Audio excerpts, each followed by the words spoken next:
I have been contemplating on getting my hair lighter for, I would say, at least 5 years. And in Feb, I decided, you know what, I'm gonna do it, but I'm gonna do it in a conscious way. So I ended up highlighting the front of my hair. But don't get it twisted. I feel like, especially now with my trichology background and my cosmetic chemistry degree, I've really invested my time creating the best routine that isn't only suitable for me, but is suitable for you too. So if you got highlights or bleached hair, or if you're considering it, this video is for you. I'll be breaking down the ultimate hair care routine for bleached and highlighted hair. And since I'm highlighted myself, this is literally the routine that I've been using since Feb, or even a bit before that. And it has really made me being able to keep my hair as healthy as possible, and even doing a second round a month ago. This is going to be a routine that is based on my professional insights, but also on science. But no worries, I'm gonna simplify it as much as possible to make sure that it's very easy to implement yourself. Hello. If you're new here, hi, I'm Angela. I am a trichologist and cosmetic chemist, and I'm basically obsessed with everything when it comes to hair care, skincare, formulations, studies,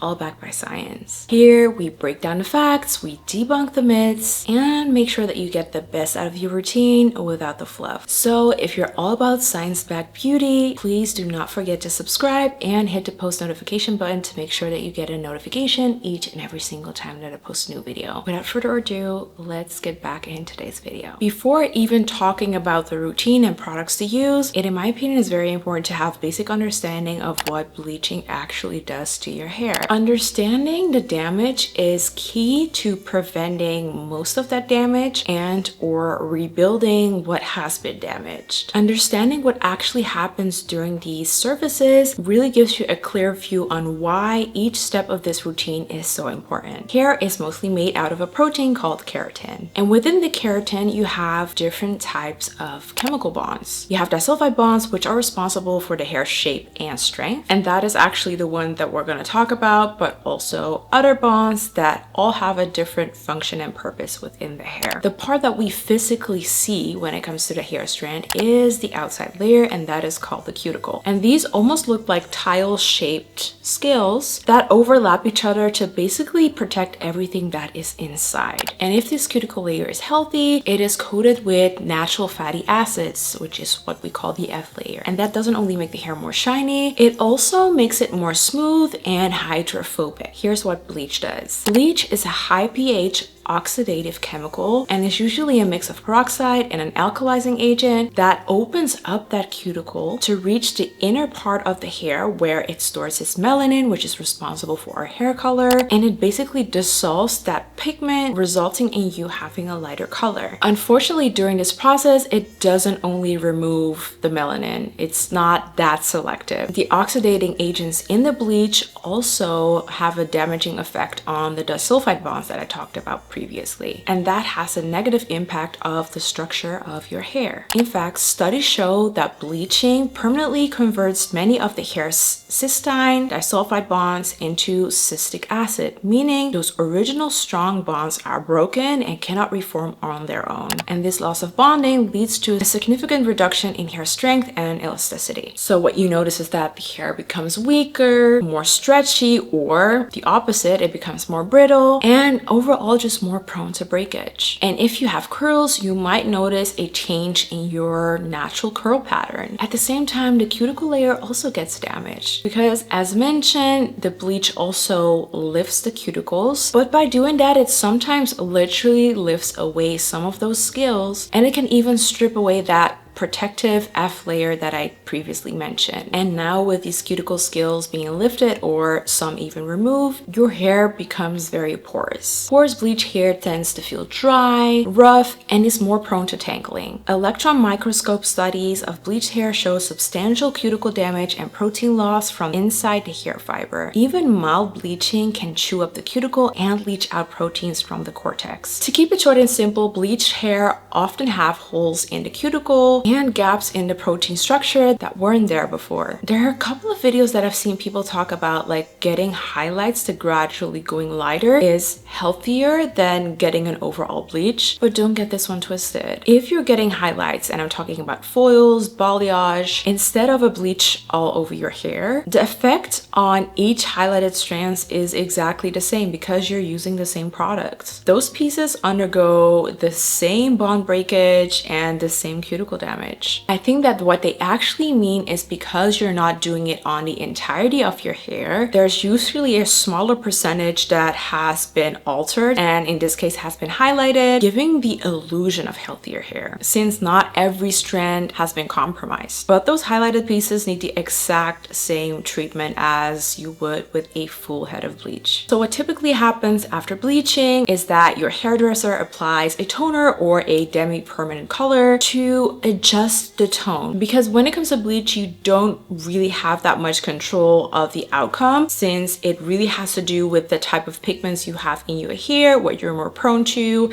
and a toner or a demi-permanent color can really get you to that end color you have in mind. And for example, they are really great at eliminating that brassiness if you want that nice ash blonde. So toners are generally more gentle than bleach. They're semi or demi-permanent that deposit pigments on pre-lightened hair. Usually a low volume developer is used, but again, that doesn't mean that it's not damaging. If you do this too often, this can still contribute to damage because of the frequency or using it improperly. They work at a mildly alkaline pH to again open up the cuticle, but not as much as bleach. They do it just enough so they are able to deposit the color, and many do contain some peroxide or ammonia. I don't hear too many people talk about this too much, but overtoning is also a thing. Overtoning or overlapping toners can really dry out the hair and also worsen the brittleness that it has. Later in the video, I'll talk about how to minimize this or prevent this by actually doing a treatment at home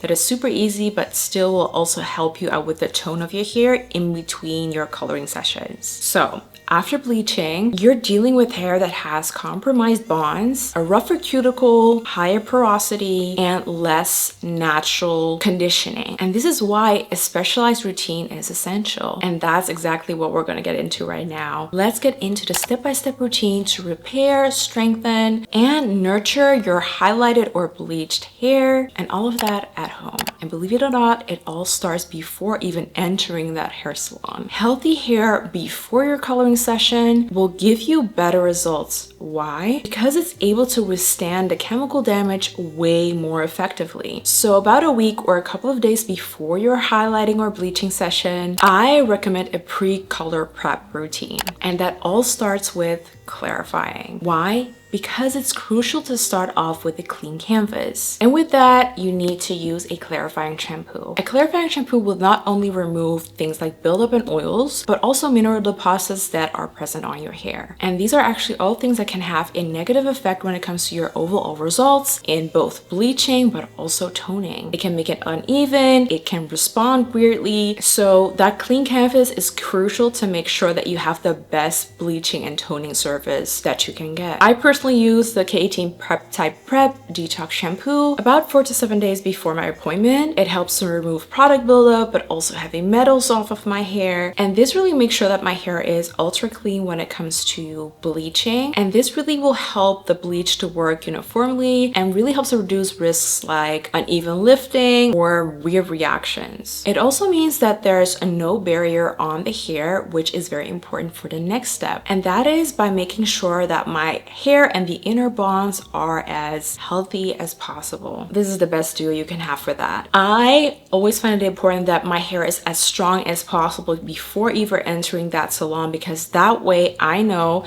that the building is as strong as possible before we're getting rid of some of the fillers or foundations or how you want to call it. And a great product for that is the K18 Molecular Repair Leave-On Treatment. K18 uses a patented bioactive peptide, and our are able to reconnect broken peptide chains and even some disulfide bonds. I'm making sure that my hair enters that chemical process stronger than the week before, basically. And how you use it is you first clarify with the shampoo, then you towel dry the hair, apply a couple of pumps evenly over the hair. Mind you, a little goes a long way. You really don't need much. It really only needs a very thin layer, so don't use this as your conditioner to slather on. Leave it on for 4 minutes and then you can go and do whatever you want. For me, I detangle in the shower, so after the 4 minutes, I apply my conditioner with slip, detangle my hair, rinse it out, and I'm good to go. A couple of other general pre-bleaching tips to really handle your hair gently the couple of weeks before your appointment. So limit the amount of heat styling, and maybe even more important, don't plan any other chemical processes. So no perms, relaxers, or any coloring appointments. By following all of these steps, your hair will really be clean, strong, and ready for that chemical process that is going to go through. Your bleach day has come, or you're about to book your appointment. Here are some things to look into and see if it's available, because this also has a huge positive effect on the bleaching process and your overall results when it comes to your hair's integrity. If they have any like bond protection that they can apply during your coloring service, so when it comes to, they have the Olaplex #1 that they mix into the bleach, or KT's professional mist that they apply prior to bleaching, take it. Just do it. Why? Because these treatments can dramatically reduce the amount of damage during your bleaching process. Okay, so you got it done. You got your highlights, you got your hair bleached and toned, and you're like happy, super happy with the results, and the next wash day comes. How you treat the first week after bleaching kind of sets the tone of what your hair will do after that. Why? Well, because the hair is in the most fragile state because it went through the most, and the internal bonds are also at their weakest. So here's what you do right after your coloring session. Obviously, first and foremost, you're gonna be gentle on your hair, because as soon as you leave that salon, your hair has been going through it, okay? It has been through a lot in quite a short amount of time. Well, okay, I take that back because it could take hours. Just avoid doing rough things to your hair for at least the first 48 hours. So that means no harsh brushing on wet hair, or depending on your hair texture, if you got curly hair, brush it when it's wet, but make sure that you apply a conditioner or mask to give you a ton of slip and a protective layer. Just be very gentle when it comes to detangling your hair in general. Also, hold off of the heat styling. When you get out of the salon, it's styled anyway, so just stick to the style that the stylist has given to you. Even though you might not like fully like it, applying heat right away will do more harm than good, and it's really not worth it. It's really not worth it. And also, I would recommend to wait at least for 48 hours before entering in your next wash day. And this isn't like in particular for the hair, but especially for the scalp, to give the scalp some rest, because obviously the scalp has been exposed to the bleach, to the chemicals as well, and can be quite sensitive. When it comes to that first wash, rebuilding the bonds is essential. That is your top priority. I feel super repetitive. This is what I use. There are multiple treatments out there, so don't think that this is the only thing you can do. This is what I do. This duo again. Shampoo, towel dry, put this on, leave it on for 4 minutes, put my conditioner on, detangle gently, rinse out, do the rest of my routine when it comes to leave-in conditioner and styling. Here is the thing. Even if you're not a huge conditioner user, I would never recommend to detangle your hair when this is on your hair. It's just because the formulation itself isn't super elegant. It doesn't provide slip. So if you're someone who detangles underneath the shower, and especially after it being bleached, this is not gonna be product to use when it comes to detangling. Really apply, even if it's like a super light conditioner afterwards, to help you out with detangling, because slip is important to prevent unneeded breakage. For me, a very affordable conditioner that gives me a lot of slip is this one by Pantene. This also has bond building properties. It's super affordable, gives a lot of slip, and makes my hair feel buttery soft, and that's also what I'm looking for, especially with the more damaged particles of my hair. Okay, after that, it's also important when you leave the shower to always apply a leave-in conditioner. The leave-in conditioner is the thing that's gonna keep your hair as soft and supple as possible until your next wash day. When it comes to leave-in conditioners, this all has to do with personal preference. I've been grabbing this one, the ABC leave-in conditioner by Redken, a lot. I feel like this is a great all-around leave-in conditioner that also has hair strengthening abilities for every hair type. It is not too heavy. You just need to dosage as needed. Like if you have finer strands, you don't need as much. If you have thicker strands or more hair, you'll need a bit more. But this has been a great one. You can obviously also use spray leave-ins. Just use the leave-in that makes your hair as soft as possible until your next wash day. That is the thing that I would recommend. And at the moment, this one has been one that I've been grabbing a lot. But again, this really also depends on the styling that I'm about to do, the mood that I'm in. I got a lot of leave-in conditioners, and I feel like with every product, and especially leave-in conditioners, you need to pick one that you are willing or wanting to apply after every wash. And then obviously you use the styling products and do the styling that you normally do, but please try to towel dry your hair as much as possible. And if using heat, always use a heat protectant, especially now that your hair is bleached. We need to be so for real. Why would you want to fry your hair further? You know what I mean? So always apply a heat protectant. I feel such a K18 slut.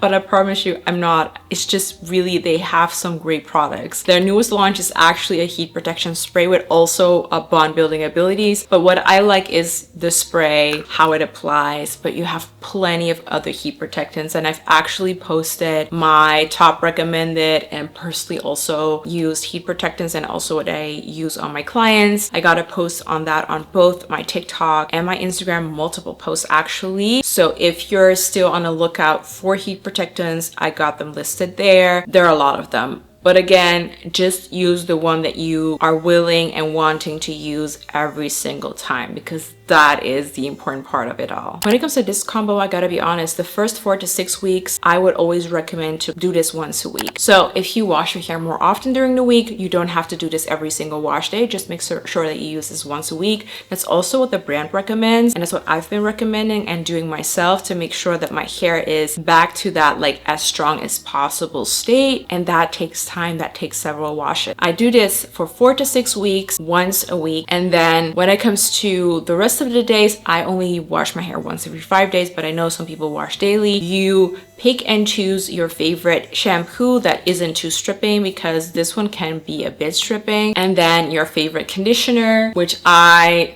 would say something like this, but also this one by Gisou is really nice. Just go for one that really makes your hair feel good, because that is literally also what it's all about. We're already working on the strengthening part. These are the conditioning elements that really will make sure that your hair feels nice and soft and shiny as possible. So really plan your days in a sense of that one day is your K18 day, and then the other days you just alter between your favorite shampoo and conditioner and or mask. This one, by the way, by Keratin, I don't hear people talk about this range a lot, but this literally is one of my favorite ranges of Keratin, and it's a nutritive range. It just also smells the cleanest. I really love the scent of it, but also it really helps to like nourish and soften my strands. This has been really nice. They also have a light version, so if you feel like this one is too heavy, the light version is also great. Chef's kiss, makes my hair super easy to detangle. When I rinse it out, it is so buttery soft, so this is also a nice option.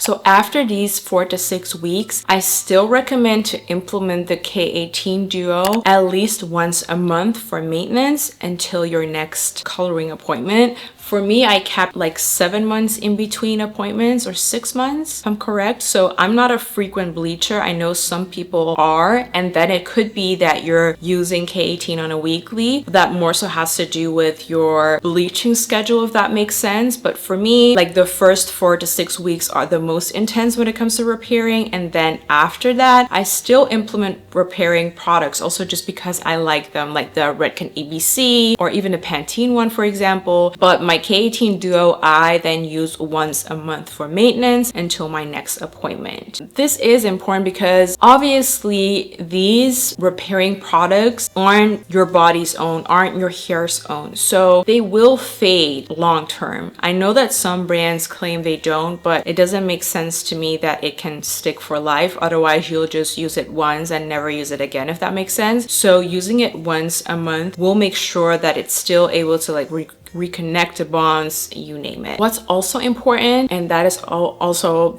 something that I did even before coloring and that I would always recommend, but now to like even focus on it more, is to daily apply an oil to especially your ends. Now this doesn't have to be a load of oil, just a couple of drops. Why? Friction is everywhere, not only if you lay against something or rub against something, but also the strands rubbing against each other. So applying an oil, a light oil or silicone based oil, really helps to basically lubricate. Also because the F layer is damaged, it really will help you out to not only protect the strands but also give you that smoother, softer feel and more light reflection because of the smoothness, so it will add more shine. I personally do it at nighttime and in the morning, but my hair can handle quite some. If you feel like your hair isn't able to, just pick one out of the two. Be like, I apply before going to bed or in the morning, kind of as like a shine boost or refresh. And with that, again, just go for the oil that you love applying, that doesn't turn greasy on you, and a little again goes a long way. Now here we come to the best part, in my opinion, because this has been a game changer for me and has been the reason why it took me 6 to 7 months to even book in my next appointment. And the reason for me booking that more so was because it was grown out a lot and not because of the tone. And these are products that have sort of kind of been around, but there are more of them now, and I do feel like they've become way better nowadays. And these are color deposit hair masks. Color depositing hair masks have really been a game changer for me because they have allowed me to keep my hair in a cute tone without applying a toner again and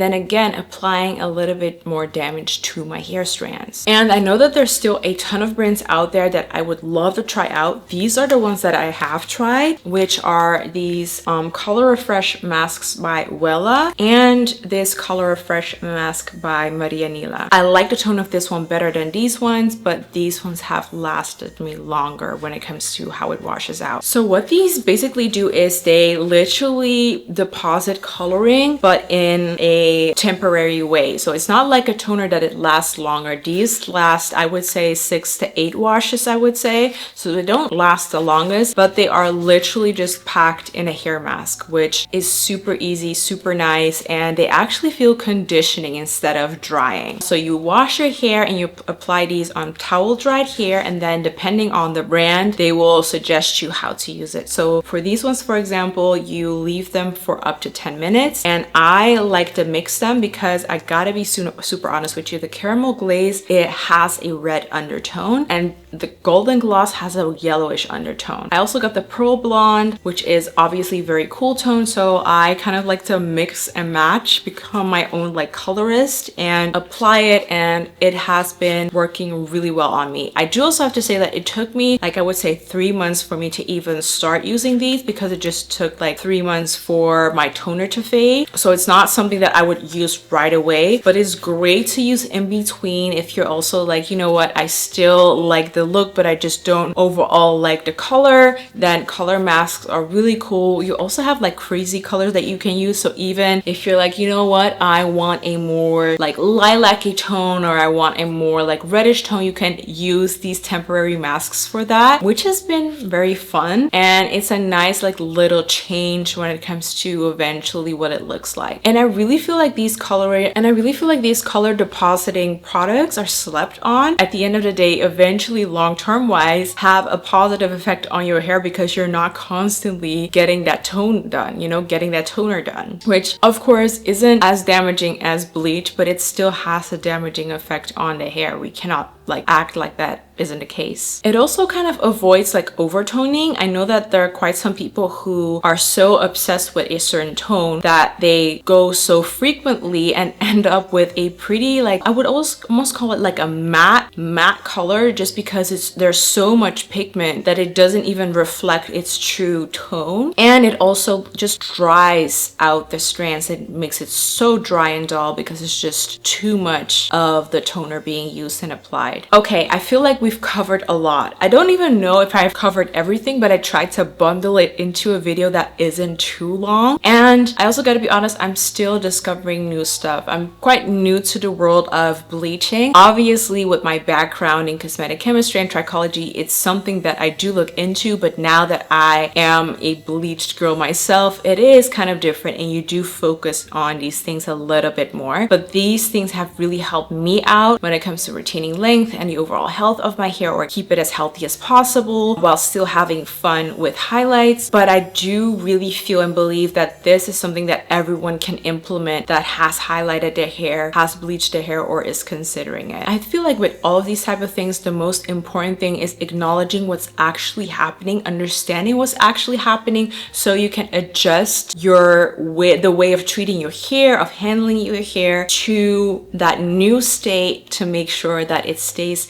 and feels as healthy as possible, to still being able to retain length instead of losing it. I know that first month sounds intensive, but that first month is crucial, and that first wash and that first month is crucial when it comes to what your hair will do afterwards. So it might be a bit of an investment, time-wise, product-wise. Again, you don't have to like fully use the products that I'm using. It's just I'm showing what I use and suggest, but you can use similar products. They really make a difference. If you're willing to spend that much money on your hairdresser, you need to know that that high maintenance and that price will also continue at home. It's not just like a one done thing. You are responsible at home for how long not only your color but your hair will last. Just remember, hair is not a one size fits all. It's all about tweaking your product choices. I hope this breakdown was as clear yet educational as possible. I feel like with this ultimate routine, it really allows you to have best of both worlds, to still have fun with your hair without jeopardizing your hair too much. And if you stuck around until this minute, you're amazing. Thank you so much for watching. I hope you're doing well. I wish you an amazing day, and I will see you in the next one. Bye.